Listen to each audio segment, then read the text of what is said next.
ఢిల్లీలో మొహల్లా క్లినిక్స్, అట్లాగే ఆంధ్రప్రదేశ్లో వైఎస్ఆర్ క్లినిక్స్ అంటూ పెట్టుకొచ్చారు.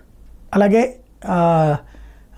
మన తెలంగాణలో కూడా క్లినిక్స్ పెట్టుకొచ్చారు. నేను అప్పుడే ప్రస్తావించాను, ఈ క్లినిక్స్ అన్నీ కూడా కేంద్ర ప్రభుత్వ నిధులతో డాక్టర్ల నియామకం దగ్గర నుంచి ప్రతి ఏరియాకి కూడా ప్రతి 1,00,000 మందికి ఒక వైద్య సదుపాయం అందులో ఉండాలి. ఎందుకంటే ప్రజల ఖర్చులు హయ్యెస్ట్ వైద్యానికి అయిపోతున్నాయి. పేదలకి తొలి దశలోనే కనుక వైద్యానికి సంబంధించినటువంటి సలహాలు తీసుకుంటే ప్రాబ్లం రాకుండా ఉంటుంది. కానీ అలా లేకపోవడంతో ఎదురవుతున్నటువంటి అంశం గురించి అని ఇంతకుముందే ప్రస్తావించుకొచ్చాం. ఇప్పుడు తాజాగా చూస్తే ఇది కీలకమైనటువంటి మలుపు తిరుగుతూ ఉంది. ఆంధ్రప్రదేశ్లో ఏం చేశారు, అప్పుడు ఈ వైఎస్ఆర్ క్లినిక్లని ఇవి పెట్టుకుంటే కేంద్ర ప్రభుత్వానికి సంబంధించిన మంత్రి వచ్చి అట్టెట్ట పెడతారు, ఇది కేంద్ర ప్రభుత్వ నిధులతో కడతంటే అని చెప్తే ఆవిడ అడుగు పెట్టినప్పుడు మాత్రం తీసేయడం, ఆ తర్వాత మళ్ళీ పెట్టడం ఇవి చేస్తూ వచ్చారు.